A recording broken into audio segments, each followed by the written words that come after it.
Peace and power, family. Come on in. Peace and power. Come on in. I got to hold it down tonight. I got to hold it down.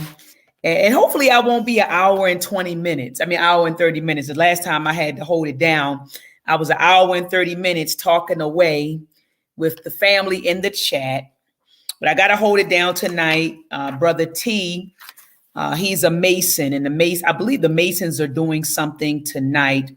And Sister Marcia Pender has some things going on, family, with her family. So let's just send some love and energy to that sister. Some stuff is going on with her personally. So let's make sure we just send some healing energy, some love and energy, some comforting energy to Sister Marcia, who would normally be with us, family. And I'm up here trying to get the word out. Let's get the word out that I'm live. Let's get the word out that I'm live, family. If you're on Facebook, post a link. If you're on Twitter, tweet the link. This is for the Read Book Club, family. And even if you don't have the book, because some people say, oh, I don't have the book, let me click off.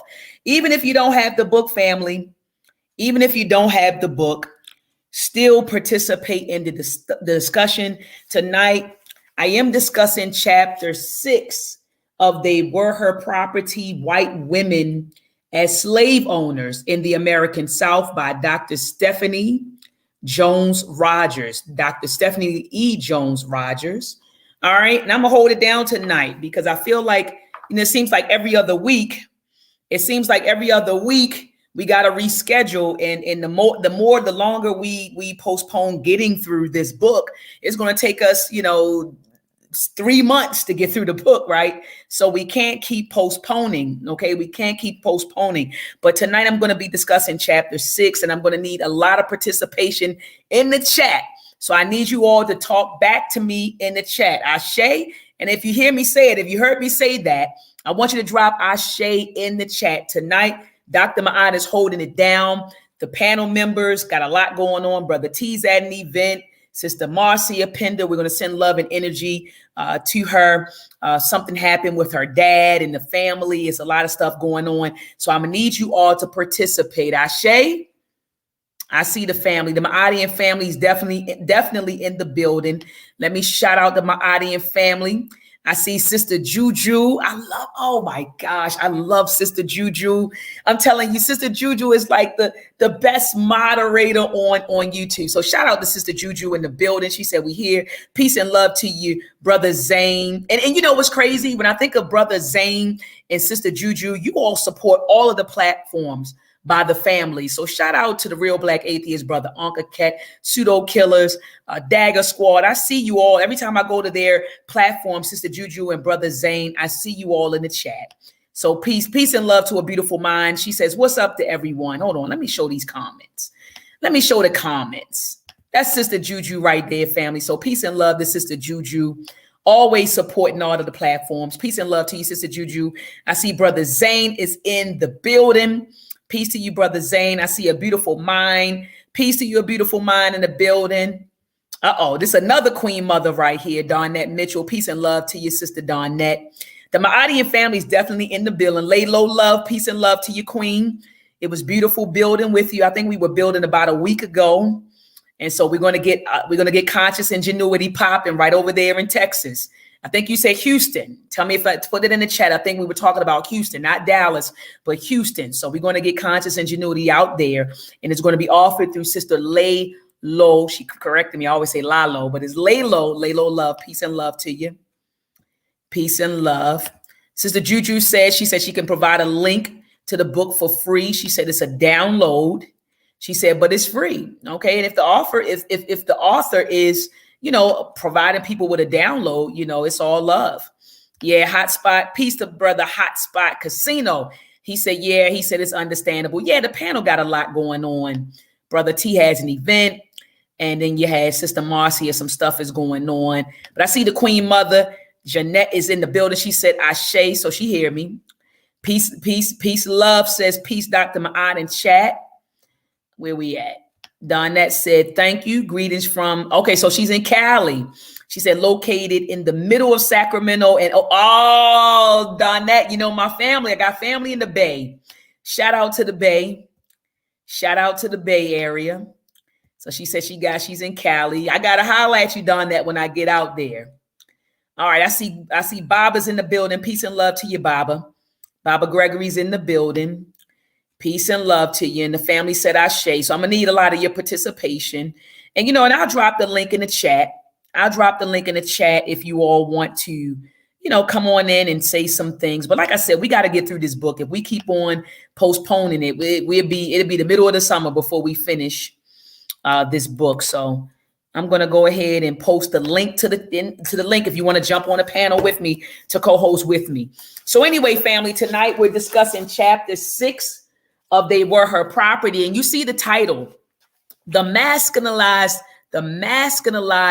version or slave narrative destroyed. Dr. Stephanie Jones Rogers did a phenomenal job destroying the masculinized version, slave narrative that they typically show. Okay, the slave narrative, the masculinized version, okay, that we typically hear, that historians talk about. And I love how she qualified it, right? She called it a masculinized version of slavery. And that is what we have been accustomed to learning in school textbooks, in Hollywood depictions of slavery, school textbook, even historians, when they talk about, slavery is really male centered. And so you would think that white women weren't as involved in the slave trade as they were. And they were extremely involved in the slave trade. And so in this particular chapter, Dr. Jones gives us more receipts, okay, more evidence, family, more evidence showing, how white women participated. And see, typically in Hollywood, they don't show that. The white woman is always in the house, isn't she? She's on the porch and she's getting fanned by one of her domestic enslaved persons, right? So she's getting fanned and she's this feminine, submissive sort of woman, right? Who's sitting on the porch getting fanned. And then when they show slave auctions, they if they do show a woman, they may show a woman here and there, but typically at the slave auctions, they show the male slave auctioneers. I'm sorry. They show them, they show the men hollering in the crowd, right? You rarely see women buying and selling enslaved persons in enslaved markets. You rarely see white women orchestrating, right, the sale, right, or the purchase of enslaved people's family. Right now, thumb up this video. Let's get the word out that I'm live. Let's get these views up, family. Get the word out that I'm live. Let the family know that I'm live. If you're on Facebook, post a link. If you're on Twitter, tweet the link. All right. And so chapter 6 starts off with a story about a woman named Elizabeth Childress. And this was a woman who went to some men and she wanted to sell an enslaved person. Okay. So she went to a guy and he hustled her. Okay. The guy's name was William Boyd. And so she hired William Boyd, it said, who was a Negro trader by occupation and kept a Negro yard in the city of Nashville. Okay. And so she went through him and said, I want to sell one of my enslaved persons. So that dismantles the idea that white women didn't buy and sell enslaved persons. Check. So she goes to William Boyd. William Boyd ended up selling this enslaved person to someone, I think for maybe like $1,050. Okay. And end up giving her, $900. So he was only supposed to pocket maybe $50 or $10. Hold on, let me give you all the correct figures. So he ended up selling her enslaved person. It says a few days passed without any word, but Boyd soon informed Childress that he knew a man who would buy Sally for $1,000. Okay. So it says this time he knew of someone who would be willing. So first it was $1,000. That sale went through, and then it was $900. Okay. And so he ended up giving Childress $890 and he pocketed $10. But what they did was the flip flam flume. So what he did was ended up actually selling this enslaved person again. So it says that Childress left Boyd's office. So the woman felt like she got hustled. And it says that Boyd and one of his homeboys, Taylor, it said they sold the enslaved girl again. So they said that they sold her for $900 and then gave pocketed $10, gave this woman Childress $890, but then they sold her again for $150. And Childress ended up taking these men to court and saying, look, I should get some of that money, right? Because, you know, I should have made money off of this transaction and you all hustled me. So they lowballed her on the deal. And so she went to court and you know how white women are, family. You know how white women are, the white tears. And shout out to Sister Sylvia. Let me put you on, sister. Let me add you to the bill. Peace and love to you, Queen. How are you? Peace. Peace, peace, peace. Are you a part of the book club, sister? I'm not sure. Oh, well, have you been following along with the discussions? Beautiful. So you're part of the book club then, sister. So feel, you know, chime in whenever you want to. So you've been following along and that's really, really good. So shout out to Sister Sylvia who joined the panel for this discussion tonight. And so anyway, so Childress felt like these guys hustled her. And so what she ended up doing was going to court. And when she went to court, the judge, you know, she told the judge, look, and you know how white women are when they go to court, Sister Sylvia, you know how they are. So she went to court and she said, look, I'm an underage person because she was under 21. And so she said, I don't have any experience slave trading. And these men took advantage of me. And so the judges ended up siding with her and ordering the two men, Boyd and Taylor, to give her an extra $125. So she did get her cut. But what was interesting to me, family, when I read about this story was that this wasn't even an older woman, understand, who was buying and selling enslaved persons. And we know that people gifted their children with enslaved persons. But the point that I'm trying to make, family, is that this was someone who was under 21 who was selling an enslaved person. So this wasn't a market or a trade that was solely being managed, right? Or a trade that was only where older people were participating in the trade. This was a young girl under 21 who actually participated in the selling of a human being. Okay. And that's what really got to me when they kept saying she was underage, she's underage. And I look back, she was under 21. And so, you know, I guess in the slave trade, maybe there was some laws or stipulations that you had to be over 21, but they kept saying she was underage. And so Boyd and Taylor argued that the sale should have been null and void, so they wouldn't have to pay her the $125. But the judge said, no, give her the $125. And the judge could care less that this was a person, a woman underage, selling an enslaved person and a woman. So this not only, so her being her gender throughout this court case never came into play. It never came into play. They never said, well, she shouldn't be involved in the slave trade because she's a woman. They harped on her age. So this shows you that it was common in the South for white women to buy and sell enslaved persons. But that is not what we usually read about in history books, nor do we see depicted by Hollywood. Sister Sylvia, did you want to jump in and add to that? Can you hear me? Yes, ma'am. I hear you loud and clear. This is very interesting to me because my great-grandfather had a child by a white woman in I think it was Asheboro, North Carolina. Uh-huh. And at that time, if a white woman had a child by a black man or a slave, that child had to be killed. What led me to get into white women being slave owners is that family was so influential. They gave my great-grandfather money to become a free issue slave. He brought that child to Greensboro, North Carolina, and he started the first, brickyard in the Triad area in Greensboro, North Carolina. Wow. She had to be a slave. She had to be a slave owner for that child, for my great-grandfather to be alive. Wow. So let me get this right, Sister Sylvia. So this woman, she was a slave owner. Had to be. Had to be. In, Wow. in order for that child not to be killed, she probably was an owner and had her own slaves and could do anything she wanted to. And my great grandfather was a very handsome man.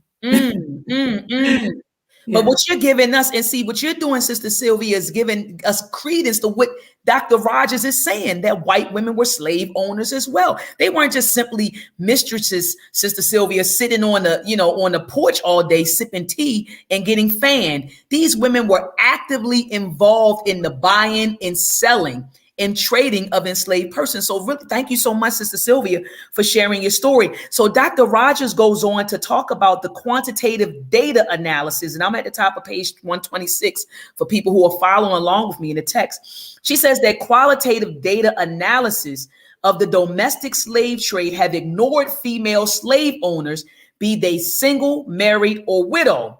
Okay, the economic historians, it says Robert Fogel and Stanley Ingerman, collected data on 5,000 transactions completed in New Orleans slave market between 1804 and 1862.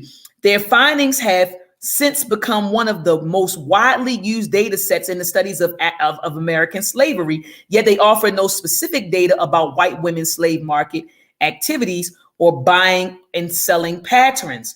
Okay, so it's saying that really, they didn't collect that type of data, right? On what was the gender of the person who purchased this particular, enslaved person or sold this enslaved person. Okay, so then she goes on to say this. She says the masculinized story of slavery's 19th century expansion and rewards reaped from investing in that process through settlement on the cultivation of newly available land serves to further marginalize white women and dismiss their economic contributions to slavery's growth. She says historians chronicle the ways that slavery, white voluntary migration, and the forcible removal and dispersion of indigenous enslaved people and their labor transformed the nation's political economy as well as global economy. But their narrative are built largely on the stories of men. That's true. So when we're studying history and we're reading about it, like she said, the history that we're given are largely the stories of men. She said women do appear in these histories, yet rarely does one find them among the ranks of slavery's entrepreneurs. Instead, women often appear as mere tag-alongs. So these women were entrepreneurs. These white women made a business, and they were wealthy white women at that. So she goes on to say this. She talks about the differences between the 18th century and 19th century slave markets. Okay. So what we usually see in the movies, Sister Sylvia, in the movies are, how you have someone from Africa, right? Who's standing, someone who may have came in off the ships, and they got them prepared and they put them on the auction block, and they're sitting there nude and they're being inspected, and and you have a bunch of white men yelling and people are bidding on this enslaved person, right? And so that's typically the depiction that we see. That depiction is a depiction of the 18th century slave markets, which is different from the 19th century slave markets. So she goes on to say this. She says, in the wake of the Louisiana Purchase and the Adams-Onis Treaty, I think it says Onis Treaty, and the Treaty of Guadalupe Hidalgo, the nation doubled in size during the first half of the 19th century. The market economy grew along with it, shifting from separate regional consumer markets to national one. The slave trade changed from a system of exchange consisting primarily of the sale of captives from the Caribbean and the west coast of Africa to a domestic market involving the purchase and sale of enslaved people born in the United States. It became more regimented, So the system of the slave market or the slave economy, it evolved as time went on, and as the U.S. began to expand, so did the slave market. It began to evolve. So she says right here, domestic slave enslaved people born in the United States, it became more regimented and more formalized and drew upon technological and physical innovations to maximize efficiency and profit. Efficiency and profit. And so, I mean, these new slave markets were housed in big venues, at hotels. Okay, so it wasn't like back in the day where they were sitting on a slab of wood, Sister Sylvia, and you had the Caribbean, enslaved people from the Caribbean, enslaved people from Africa standing on a slab of wood, some stone or some, standing outside and everybody bidding. This became regimented, as she said. I want to use her words. She said it became more regimented. I'm looking for it right now, and more formalized. Okay, as time went on. All right. At the top of page 127, I love how she talks about these white folks and how they documented everything. See, that's why Dane Calloway and some of these other fools on the internet that you all love to follow. And shout out to Queen Mother Almina in the building, and shout out to Queen T in the building. I see you just joined. Shout out to all of you. And so what I noticed is that and Sister Sylvia, once you get settled, I'll take you off the screen until you get settled again, Sister Sylvia. But what they did was, I love how on page 127, she talked about how white folks wrote down everything. They wrote bill of receipts. Okay. They wrote bill of receipts. They wrote diaries. They documented everything. She said they have account books. They have meticulously, she called it meticulously detailed records, even interviews. And so there are a lot of fools on the internet nowadays who wants to tell you that slavery never happened. So despite the census report, despite the work of Zora Neale Hurston, Barracoon, where she talks about the story of Cudjoe Lewis and the last ship that brought in what they call the last cargo. And Cudjoe Lewis was a part of that. And a matter of fact, y'all, when you get an opportunity, check out the movie on Netflix. It's a documentary on Netflix called The Descendants. Check that out on Netflix. It's a movie called The Descendants, a documentary of the people who are the descendants of the last cargo that was on the Clotilda, which was one of the last slave ships that came into the U.S. And it was illegal. It was illegally financed and everything, because by that time, importing Africans they had already banned the slave trade. All right. But never mind Zora Neale Hurston's work.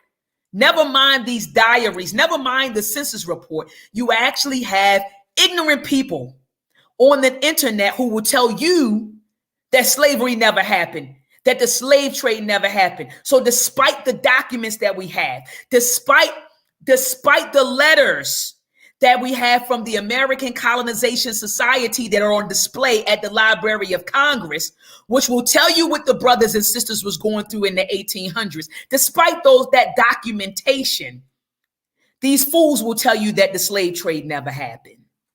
Stop listening, family. Stop listening to these people. Stop giving these ignorant people your views. Stop it. Stop it.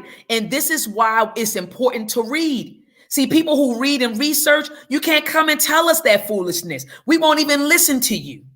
But the sad reality is that you have a lot of sheep out there who won't read and who won't do their research. So they go along with what's popular. So if this person is on the internet and they have 500,000 subscribers and their views are at 10,000 or 20,000, you think that what they're saying is true. And it's not, family. So anyway, she talks about how the Europeans kept records. There she go. Uh-oh, I see Sister Juju. Sister Juju is in the building. I see you, Sister Juju. Sister Juju, did you want to jump in and say something? Or you want me to keep on going, Sister Juju? I don't want to break your bill. Keep going. I'll jump in when I get a chance to. Okay, so the point I want to drive home, family, on this particular page, and the point that she drives home is that these Europeans wrote about everything that they did. They kept great records, bill of sales, receipts, She says later they were in interviews. Okay, Sister Juju, go ahead and go ahead. I want to hear what you have to say. Well, first I want to say I've been listening to your show, particularly on this book, and I wanted to participate more, but I didn't have the book, and it was too late to get it. But I will try to find the link for the people in the audience if they still want to jump in on this conversation and provide that so they can download it for free. But the chapters have been amazing insight into a world we usually don't think about or think about in that particular context, and it broadened one's views on really the establishment of slavery and who was like in control. You know what I'm saying? Absolutely. Yeah. And particularly during the time of the domestic slave trade per se, which is probably, just as, if not more detrimental, because it was the ability to sustain the system. And like you spoke before on the last show with this book, if it wasn't for the white woman, it probably would not have been sustained as concrete as it had been, or whatnot. So say that one more time. I think they need to hear you say that one more time. If it wasn't for who, Sister Juju? The white woman, come on. The institution, is, particularly on the domestic slave trade, would not have been sustained the way it was. Not at all. Not at all. Not at all. No way. It required the participation of everybody. Nobody was a bystander in this. It was the participation of the white man, the white woman, and even the white children. Nobody was a bystander. Nobody was a bystander. Actively, engagement. Like they were, willing participants, very willing. Where they were man, woman, or child, or under 21. As the first story you just spoke of, like that was pretty compelling. That whole little court case, Right, but they leave them out. They leave white women and white children. They protect their image. And see, Sister Juju, that's what I wish they protect their narrative. They do. And they protect their image. And I wish that Black folks collectively did the same. Yeah. These white people collect. And see, that is what critical race theory is all about. Well, they're suppressing critical race theory, omitting certain books from being housed in school libraries, right? Not allowing certain courses on African-American history to be taught because they want to continue to control and perpetuate their narrative. It's a form of history revision. Come on. It's a form of history revision. There's nothing else to it, because if you don't know, you don't know. And then you will make conclusions, on a faulty premise. And absolutely. And it goes like that. It goes like that. Exactly, Sister Juju. So she goes on to talk about how in the 19th century, here we go. The 19th century, how the slave markets changed. So remember, I told you in the 18th century, somebody is on a slab of wood or stone, and they're up there, we got an enslaved Negro here, and they, everybody's bidding. It's a bunch of, but it was more sophisticated, more upscale in the 19th century. So she goes on to say that around 1859, there was a guy named Dr. John Theophilus Kramer who attended a slave auction. A slave auction in the rotunda of the St. Louis Hotel in New Orleans, French Quarter. Okay, so that happened. All right. And it says that the auctioneer called off the slaves for sale and recorded Kramer. He addressed that both men and women in the room as potential bidders. Yep.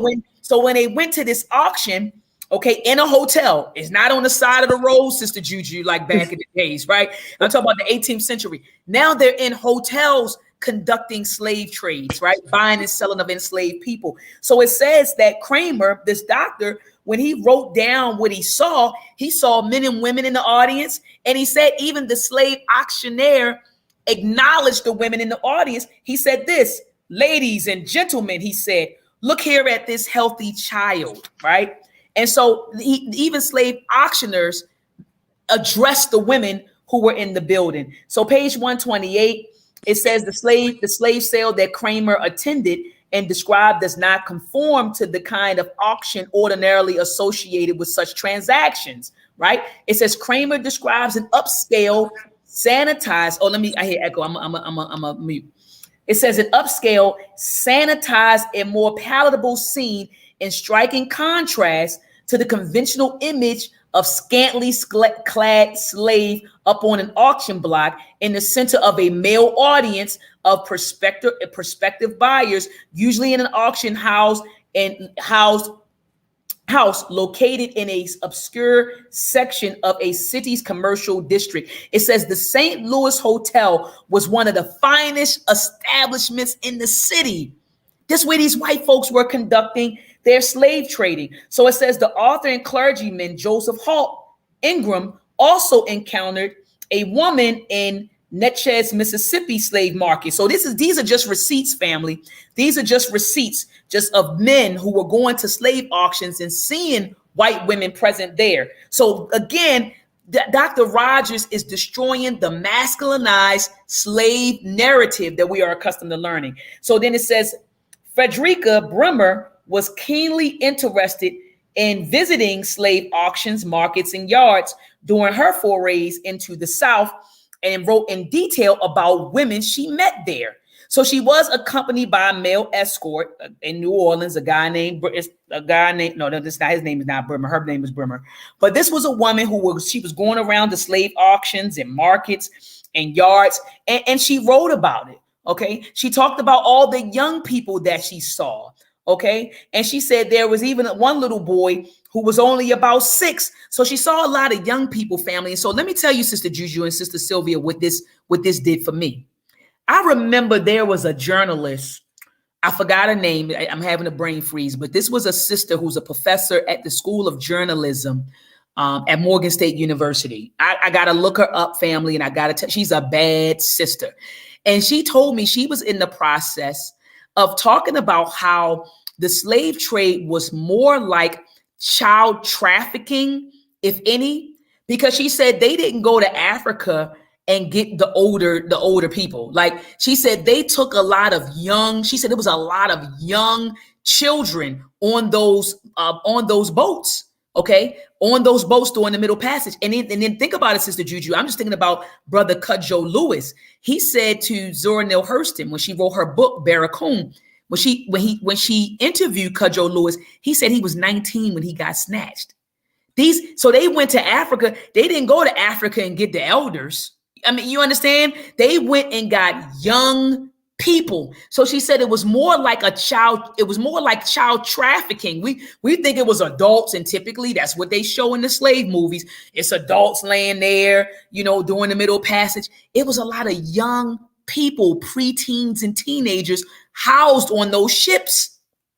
So anyway, so she goes on to talk about seeing little boys and seeing little girls at these auctions, people playing around like nothing was going on. Like this was it was normal for them. Okay. And so she says right here, I'm on page 129, Joseph Peterson was a free man of color who grew up on Canal Street. So in the 19th century in New Orleans, and he would rise early in the morning before commerce. And he commented to watch them parading the folks up and down. The traders dressed the men in navy blue suits and stovepipe hats, while women wore pink dresses, white aprons, and red handkerchiefs on their hands. It says traders would compel these enslaved men and women to walk in lengths of promenade 2 by 2 so that they would attract attention from the eyes of prospective buyers. So people they were like parades in the 19th century. This wasn't the enslaved people sitting on a block. They used to parade them up and down the street and make sure that they were well dressed. So she goes on to say, it says, Frederica Bremer was not content with simply visiting slave markets. She also traveled to the slave jails in Virginia, where enslaved people were held until their owners were ready to sell them, and to a slave pen in the District of Columbia. And when I saw this, Sister Juju and Sister Sylvia, you all can unmute and jump in when you feel like it. I thought about Baltimore and how a lot of people come into Baltimore City. They come in a harbor. Oh, we're going to the harbor. Well, the harbor is located on Pratt Street in downtown Baltimore. They used to keep what they call slave jails on Pratt Street. Okay, where some owners, before they bought and, might buy and sell, they kept them housed, or they might just be passing through and the owners stay at a hotel and they will put the enslaved persons in a jail right there in Baltimore. In the harbor that a lot of Black people love to visit, if you read if you do your research, you'll find out that they used to ship, they used to, right there in the harbor, that the ships would leave, would stock up enslaved persons right at the inner harbor in Baltimore and ship them down to New Orleans. So Baltimore was a part of that trade going on. So they were also sending enslaved persons to New Orleans, and New Orleans was the place to be if you wanted to go down there, and it was a huge slave port. Okay. And so anyway, she goes on to say that she went there, and it says, in near the taverns and small hotels, at the public market, on the public jails, and about the country market in the city, these were all places where women visited. It says, but this particular slave pen was a holding station. So there were some holding stations sometimes where they kept enslaved children there to fatten them up. Okay. Did you want to get in? Did anyone want to get in? I want you to finish your bill, but I'm done, Sister Juju. Okay. Go ahead. It was the kind of backtracking a little bit when you were discussing like the venues that they were having to do these sales. So we were saying they weren't like on the street in an alleyway on some dusty, dirty corner. It ended up becoming a thing of opulence and prestige, right? So they would literally host them in very nice places. This Rotunda was probably one of the most fanciest hotels in New Orleans, and it also spoke on how the women were dressed, in their beautiful silk dresses and satin. So, they definitely were like looking the part for this event. And back to what you were saying of how they dressed the slaves themselves, the men and the women, and how they had them marching up and down the street and making like this immaculate sight, and really trying to sell their goods. Like, it was very interesting to note and see that. So these things were very well planned out as far as like production wise. So it was kind of like back in the day when you go to storefronts and they have, what we call window shopping.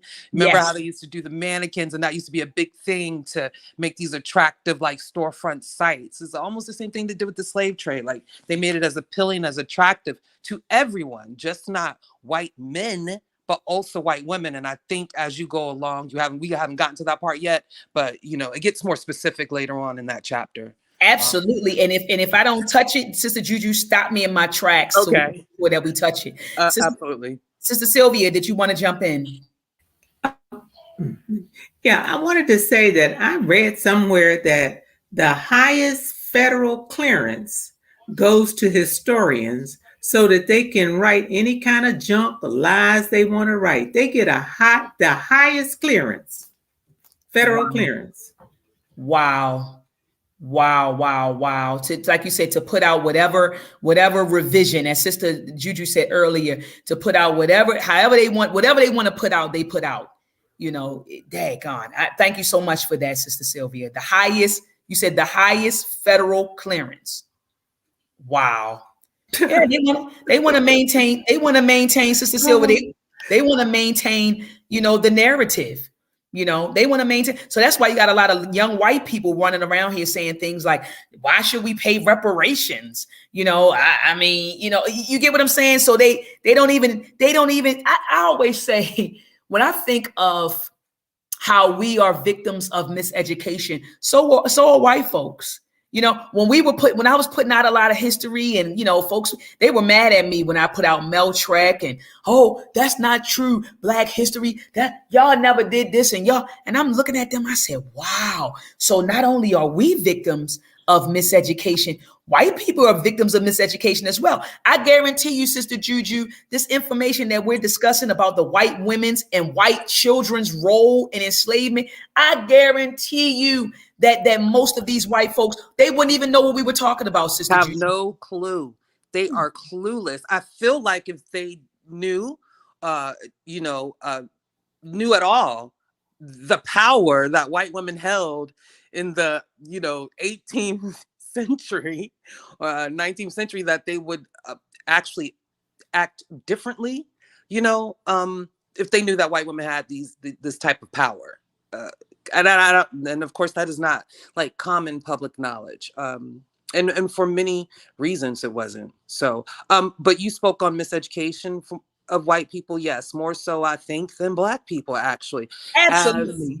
As do the same when we talk about what is the other thing? Them also being pseudos. Like we talk about this in the Black community, but it's more so in the white community also. So Absolutely. People need to understand that. Give ourselves a little bit more credit also. And that's why I wanted to put that out there. No, I'm glad that you put it out there, Sister Juju. And I see more people in the building. Family, go to Facebook, post this link, let the family know about the chat that we're having, the discussion, this powerful discussion that we're having, family. Make sure that you go on Facebook, post the link. Post a link. Let's get this information out there to the people. Tonight, we're talking about the masculinized slave narrative destroyed by our sister, Dr. Stephanie Jones Rogers, who wrote a book called They Were Her Property, White Women as Slave Owners in the American South. Tonight, we're discussing chapter 6, and you don't need the book to discuss it. I mean, we're talking about how the version of slavery that we've been taught, that we've been fed through Hollywood is told through the eyes of men, and is centered around men, when really white women played, an integral role in the establishment, maintenance, and even the expansion of slavery that no one talks about. So anyway, there was one thing that jumped out to me on page 130, a woman by the name of Harriet Montagu. They said she was a British sociologist. She was a feminist and she was a traveler. She encountered a public slave auction and she wrote about it. And as I stated earlier, these white people wrote, and Sister Juju, I always mute you because I keep hearing feedback when I talk. So thank you, because I keep hearing it, so I hear the echo. But this was a white woman who went to slave auctions. And as I stated earlier, these white people wrote everything down: bill of receipts, diaries, interviews. And so we know what happened back then, right? Because we have the receipts, and I give thanks for Dr. Stephanie Jones Rogers' work. So she put a lot of receipts in this book. So anyway, Harriet went to a particular auction and she was sitting next to this old white lady, right? And it says, according to Martineau, talk about Harriet, it says, a lady chose at that moment to turn to me and say, with a cheerful air of complacency, you know my theory that one race must be subservient to the other. One race must be subservient to the other. Sister Juju, when I read that particular line, I thought about religion, God's chosen people, right? Anyway, one race must be subservient to the other. She said, I do not care which. If the blacks should ever have the upper hand, I should not mind standing on that table and being sold with my 2 children. She's lying. The woman was not repulsed or disgusted at the sight of an enslaved mother being sold with her children, even though she was a mother herself. Her gender and motherhood did nothing to compel her to sympathize with the enslaved woman's plight. In fact, she seemed relatively comfortable with the idea of all human beings being sold to the highest bidder. So I want to drive home for my Black women who love to roll with these white folks. This woman saw these white women, particularly, with the feminist movement. We right there with the white woman. We rolling with her.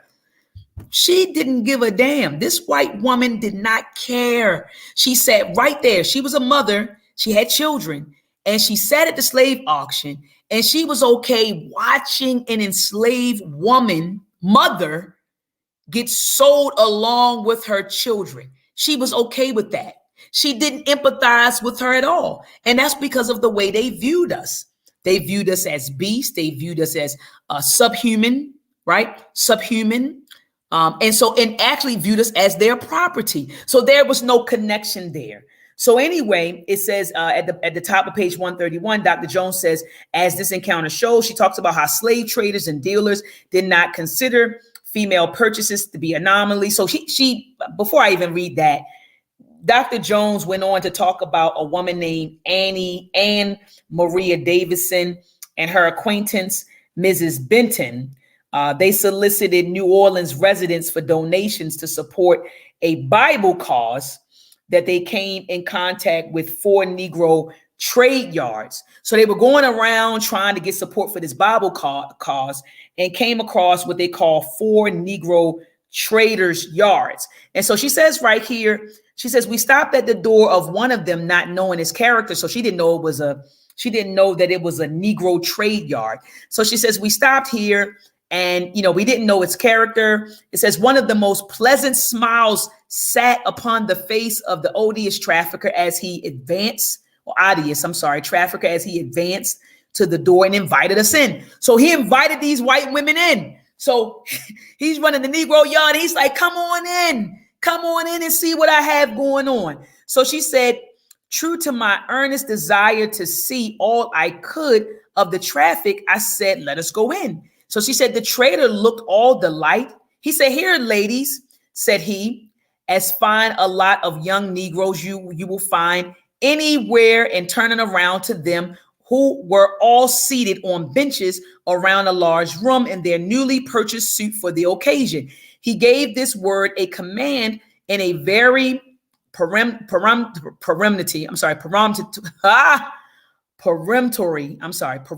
manner by saying, form in line.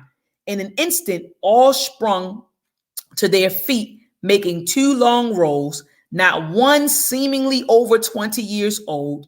And truly, they were likely looking set of young men and women. So first of all, this is saying a couple of things, guys.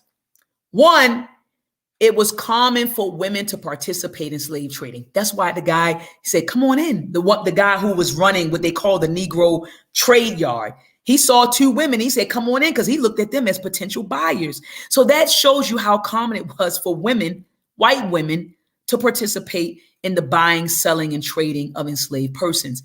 Then another thing that jumped out to me, Sister Amina, I see you in the chat, Sister Amina. Another thing that jumped out, Queen Mother Amina, who jumped out, was that these people, she said, they were no older than 20. The people who were housed in these Negro trade yards weren't older than 20 years old. So this gives credence to, I forgot her name, guys. I told you she's a professor at the School of Journalism at Morgan State University. She talked about how this was really a child trafficking operation as well. It wasn't just slave trading. It was also child trafficking.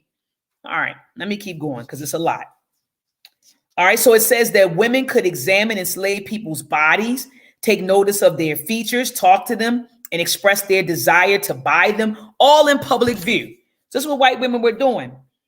Okay, so it says residential and business directories and census of merchants show that hundreds of women conducted businesses in the same places where slave traders plied their trade. They also revealed the layout of commercial districts in the 19th century southern cities, made it difficult for white women to avoid slave markets or evade the business and economic community that flourished there. New Orleans City and Business Directory showed that women worked in the same blocks as slave traders, and some of their businesses were only a few doors down. Let's pause here, family. Strategic. Come on, Sister Juju. Jump in, Sister T. Juju. There's so much. You be gone. I be trying to hang on. Strategic is what it was. It was never a manner where they were trying to exclude the women. Okay, so I think also cultures understand that the woman is important, an important part of the family, important part of the fabric of community, right?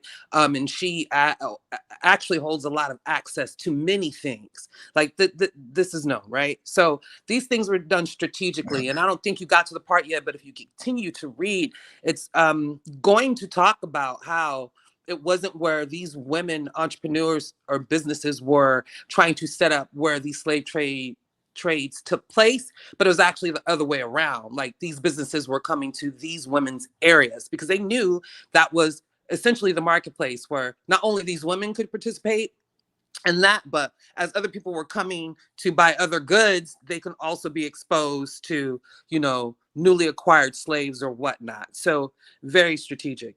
Yeah, you said it. I do want to take a second, though, to go back to when you were talking about the slave woman and her children on the block, and how the one white woman spectator was saying that, you know, one race should be subservient to the other. And, you know, she wouldn't mind if it was the other way around. You know, she was on the block where her children, like, she wouldn't have any objection, which you're correct. That's a freaking lie. But it's the manner. Okay, so let's think about the psychology, the mentality. So just as Black people have this sort of post-traumatic slave disorder, white people have the same, I believe, in the fact that you can see here that kind of psychotic, disassociative behavior towards another human being just in that statement, and how that has transpired through through generations of white people, in a sense that today we see it, you know what I'm saying, this kind of lackadaisical attitude, these implicit biases that we see. And these are the same women who birth, you know, great-grandchildren who became doctors, who some of us Black women have to attend. And now we have issues because these people do not see us in the light of being human also. So I think in the same manner that we have suffered transgenerational kind of psychological issues, so have they, and it's very evident, and you know, and how some white people operate, if not all.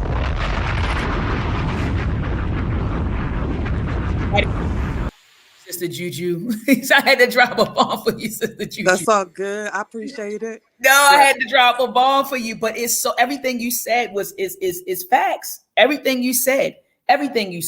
So, but one thing that jumped out to me on this page before we continue is that she said that, you know, well, Dr. Stephanie Rogers said that these businesses, and like you said, these white men were strategic in where they put their businesses. So like you said, people could shop for different things, but they could also purchase enslaved persons.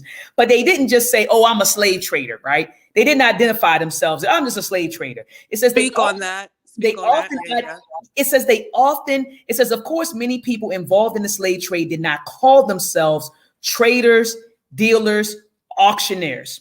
They often identified themselves as planters, commission merchants, factors, agents, because they often sold other commodities or conducted other types of business transactions in addition to slave sales. Let me read this next two sentences. It says it is important to recognize too that the commercial districts, this is what Sister Juju was just saying, commercial districts of cities like New Orleans were bustling with white women. The 1854 census of merchants offers evidence of women's commercial activity in the city. There were 330 licensed female merchants operating in the first, second, and third districts of the city. So it says this number only hints at the actual number of working women in the area, because the census only tracked individuals who were employed in professions that require licensure. It says many of the most common occupations for women, such as seamstress work, laundering, baking, and confectionery work, did not require license, and women who were employed in these kinds were not counted. So she goes on to say that female merchants, these white women were merchants and they were entrepreneurs. She goes on to say that single, married, and widowed white women apparently frequently enslaved traders, correspondence, and in legal documents that recorded the purchase and sale of slaves. All right. So that's more receipts and documents. She goes on to say how they kept bill of sales. This is what I keep driving home. It says bill of sales also revealed that slave traders throughout the South brought slaves from and sold slaves to women on a regular basis. She also says slave traders' account books and ledgers offer evidence of transactions with women. So she, at the bottom of page 134, she says, while white females customers overwhelmingly brought enslaved girls and women from him, this is a particular slave trader, it says some, especially those engaged in sugarcane cultivation and processing, spent their money on enslaved men. I highlighted that, Sister Juju, because I wanted the folks to know that when it came to sugarcane cultivation and processing, they went and got the men. Otherwise, these white women were buying, women and children. Okay. So it says that white women were not anomalies at local slave auctions. She said that. It says either or no group could testify more powerfully to white women's presence at and involvement in slave actions than enslaved people who were there. Formerly enslaved people remembered these women as astute, sophisticated, and calculating slave market consumers. So not only Sister Juju and Sister Sylvia do they have the bill of receipts, the slave traders' accountant books, right, diaries, they also have the testimonies of enslaved people who were saying, yeah, we saw white women at the slave market. We saw white women there, and they were active participants in the buying, selling, and trading of our African ancestors. And I have this in quotes. This is mixed race.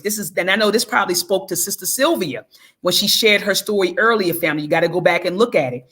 It says right here, it was common for white men to purchase mixed race women as part of the fancy trade, a sector of the slave trade that catered almost exclusively to white men who sought to purchase sexual slaves. Now, Sister Juju, do you remember last week when we talked about chapter 5, where there was a special sector for wet nurses? So women who, white women who just had babies, they went to this sector to purchase what they call wet nurse. And a wet nurse family is essentially an enslaved woman who could breastfeed white children. Okay. So there was a special sector for wet nurses. Now we see, Sister Juju and Sister Sylvia, that there was a special sector that they called for fantasy trade, where they put the mulatto women in this fantasy trade for white men who were interested in purchasing sexual slaves. Did anyone want to jump in?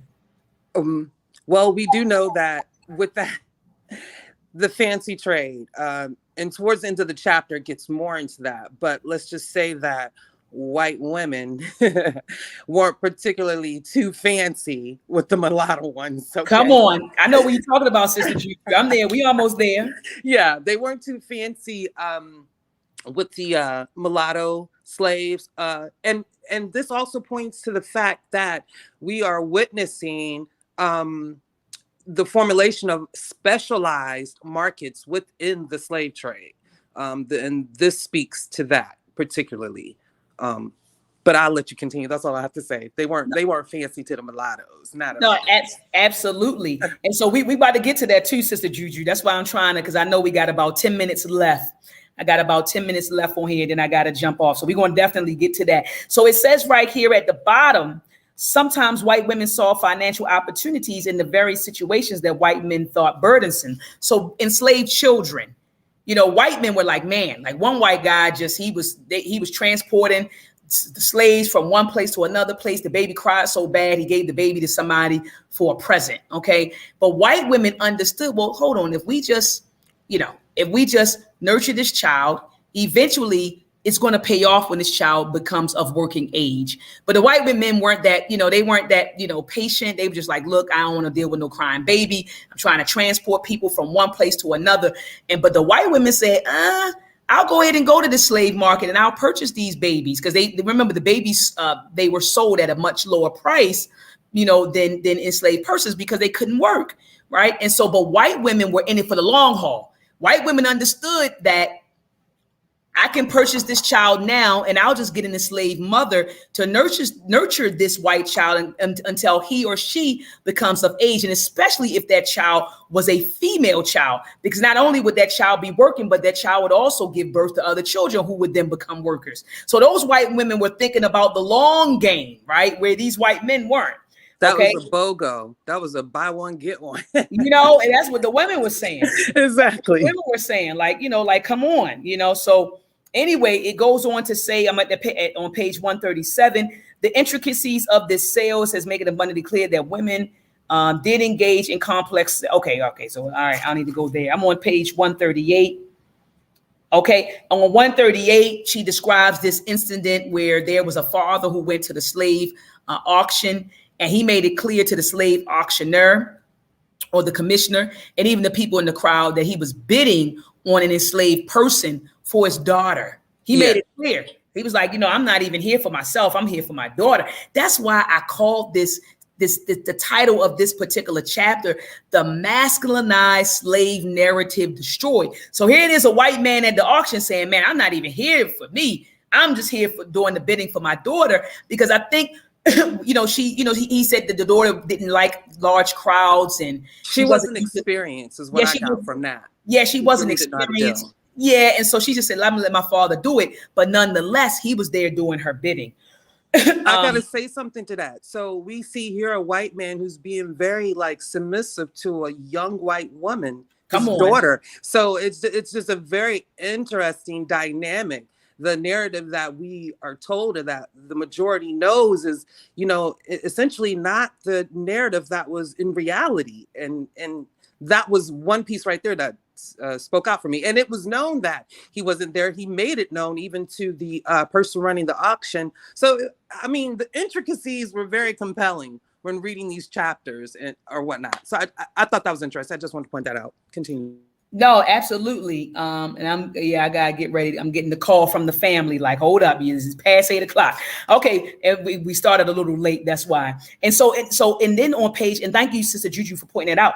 On page 139, you saw how a white woman had went to the auction, and remember, she recognized that the person who was selling, the person. So here it is. This dude he's stolen this slave woman family, an enslaved girl. I think she may have been 18 or 19 years old, Sister Juju. So he stole her, sent her to the market, and the a white woman went in there and started asking her questions, realized that she was stolen, put it out there so that she could get the girl at a cheaper price. So these white women were savvy. Methodical. Yeah, and methodical. They were savvy. They were methodical. They were calculated. They knew what they were doing at these slave markets, because there was a law that said, let me see.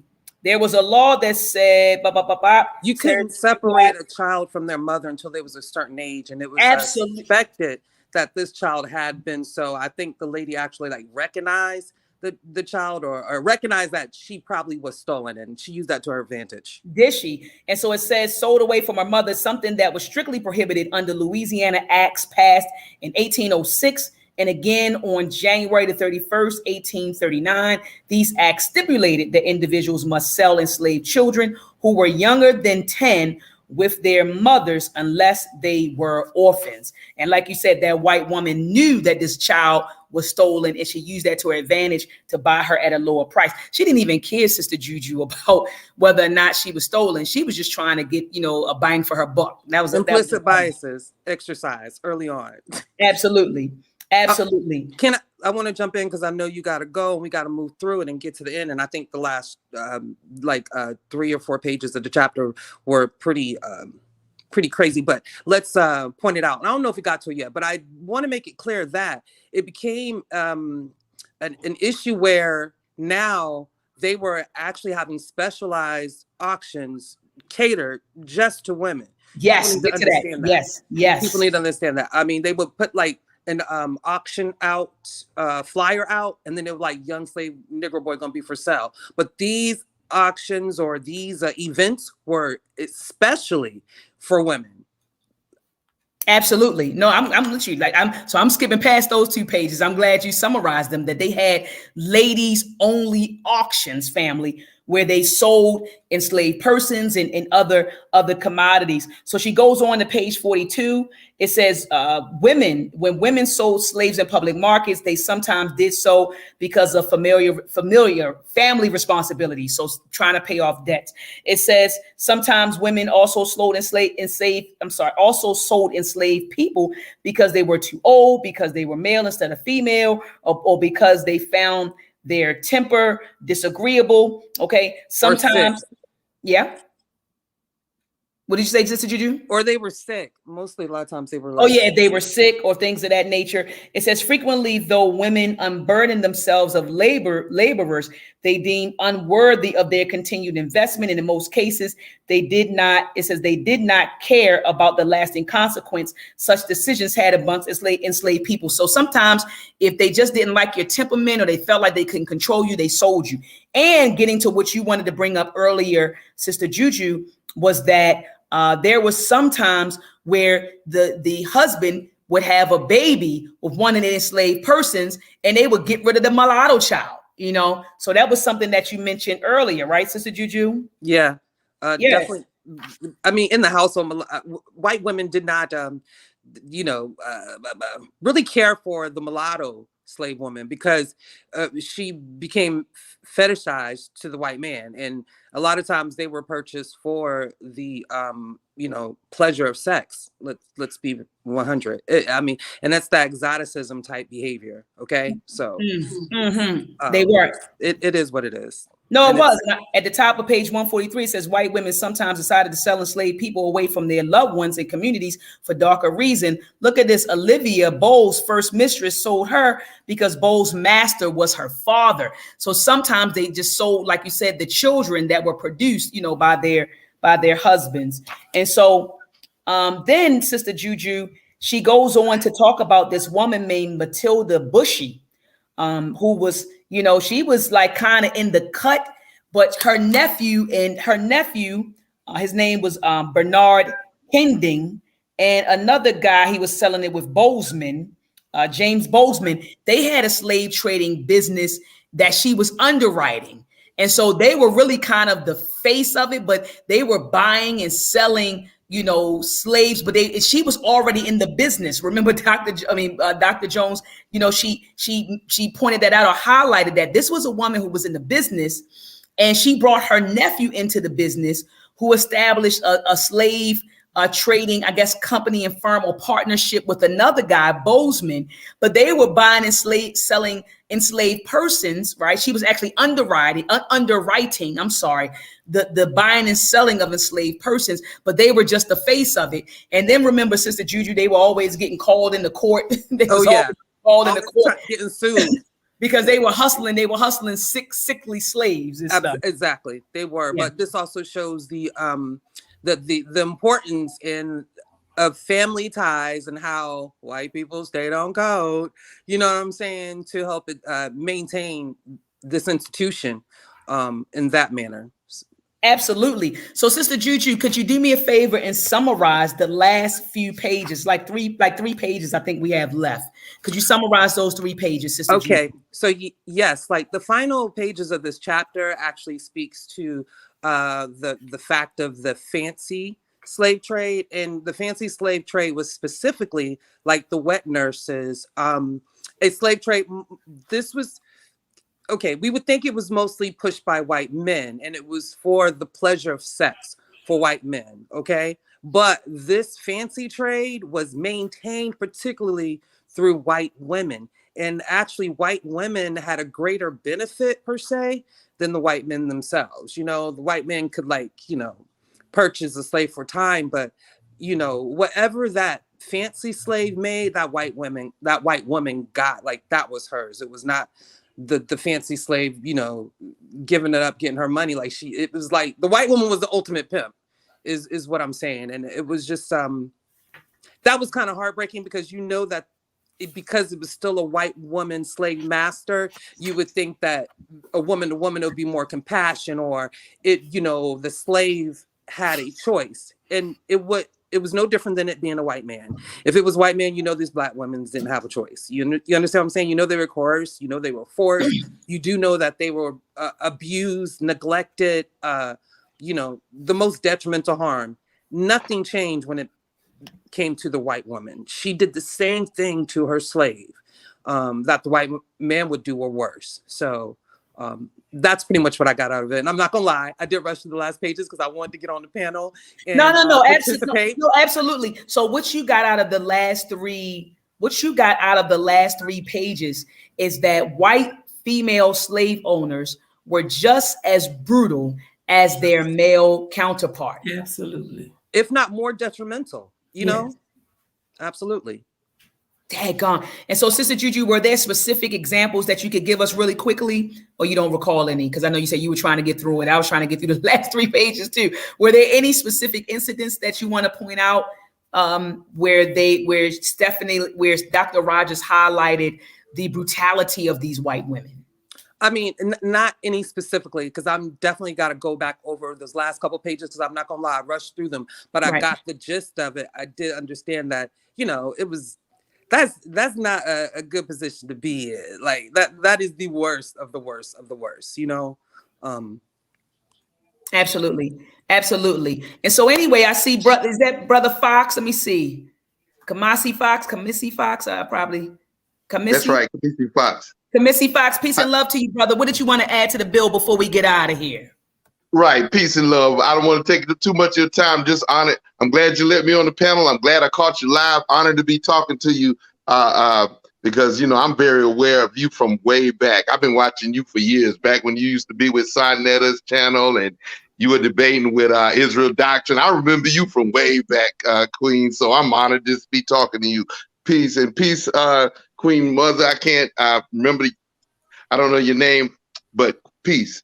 You know, peace to everybody. And I just wanted to add, this is a good build here, good information. I mean, that you're dropping about this, because it's helping to clarify this slave, you know, how we view slavery. You bringing a clearer picture to my mind by pointing out that it was actually young people on those ships. Come on. You know, because the image of Roots, the movie Roots, is still in my mind, of the old guy, LeVar Burton, and the old man and stuff, you know, like, because I'm thinking right now, it would be hard for you to catch an old seasoned dude like me. You ain't gonna take me into no damn slavery. I'm gonna kick your, you know, you have to kill me. But I think maybe a lot of the elders, some of them elders like might have sold their young, because I know that that's a problem right now, how quick, you know, some of us are to sell our young. It's a shameful thing. It's hard for me to have to say it. I know it's ugly. It sounds bad, but, you know, I can see that. It makes sense now. You clarifying it. And also the role of this two-legged dog called a white woman. And yes, her role. You know what I'm saying? And when you clarify it like that, and I think you should keep that information out there, because it'll make it that much more shameful for these brothers who want to mate with this dog. Now, and they are the same women in the public food system. Like you said, they would go to the market and they would pick up the children. Those are the main teachers in the public food system. I've had those two-legged dogs target me when I was in school, and they look for the rebellious nature in black, and they attack us for no reason. A lot of times we're young black men and we don't understand why is this white teacher coming at me like this? Because she knows that you're a threat to her and her people. So black people, wake the hell up. Thank you, Dr. Mayad. I love you. Love you. Fire! Fire! Fire! Fire!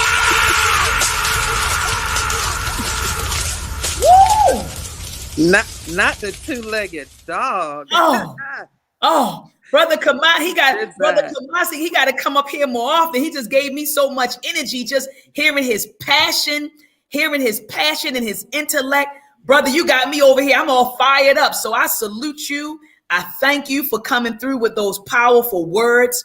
I thank everybody in the chat who tuned in tonight. Family, make sure you join us back here next Sunday at 7 p.m. Eastern Standard Time. We will be discussing Chapter 7 of They Were Her Property, White Women as Slave Owners in the American South by Dr. Stephanie Rogers. If you don't have the book, still tune in, okay? If you don't have the book, never read the book, still tune in. Just go back and listen to the previous discussion, right? To get caught up, okay? There's a bunch of discussions on here. Matter of fact, I created an entire playlist called They Were Her Property, where you have all of the discussions that we've had on this book so far. So family, if this is your first time tuning in, just go to my page, go to my YouTube page, Dr. Oya Edwa Ma'at. Go to the YouTube page, look for the playlist entitled They Were Her Property by Dr. Stephanie Rogers, and look at the previous discussions that we've had. We only have, family, 2 more chapters in this book.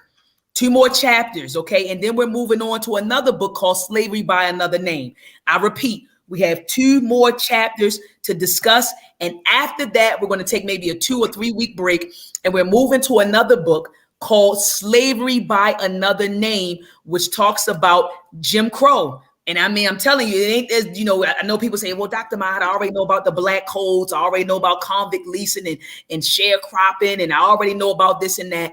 Still join, family, because I'm telling you, you're going to learn some things that you didn't know. Just like with the book, They Were Her Property. There's a lot of stuff that I thought I knew about slavery, that as I'm reading this book, I find out that they were either false, right? Like he said, and like Brother Fox said, you know, this is Dr. Rogers is helping to clarify some things for me. She's dismantling some ideas and myths that I had in my mind about slavery. So family, even if you think you know it, just still join, all right? Take a moment out and thumb up the video before you get out of here, family. Thumb up the video, okay? Thumb up the video, share the video. If you're on Facebook, post a link. If you're on Instagram, post the, well, I'm not going to Instagram, you can post it. If you're on Twitter, you can post a link. But family, let's get the word out. Sharing is caring. There's a lot of foolishness on the internet, a lot of misinformation and disinformation. So let's get the right information out there to the people. The only way we can do that is by sharing the information that we have. Sister Juju, Queen Mother Sylvia, and Brother Kamasi, thank you so much for being my co-host this evening. You all have a blacktastic weekend. To you in the chat, have a blacktastic weekend and blacktastic week. Peace and black power. Uhuru Sasa. Uhuru Sasa. Yes. Freedom now. Freedom. I got to play his voice. Every time I hear him, I get pumped up. Where's his voice? I got to play the voice of, that's not it. Where is he? Uhuru Sasa. Is this Thank him you, right Queen here? Mother Sylvia. Thank you, Dr. Maya, for having me. I'll be back. Thank you.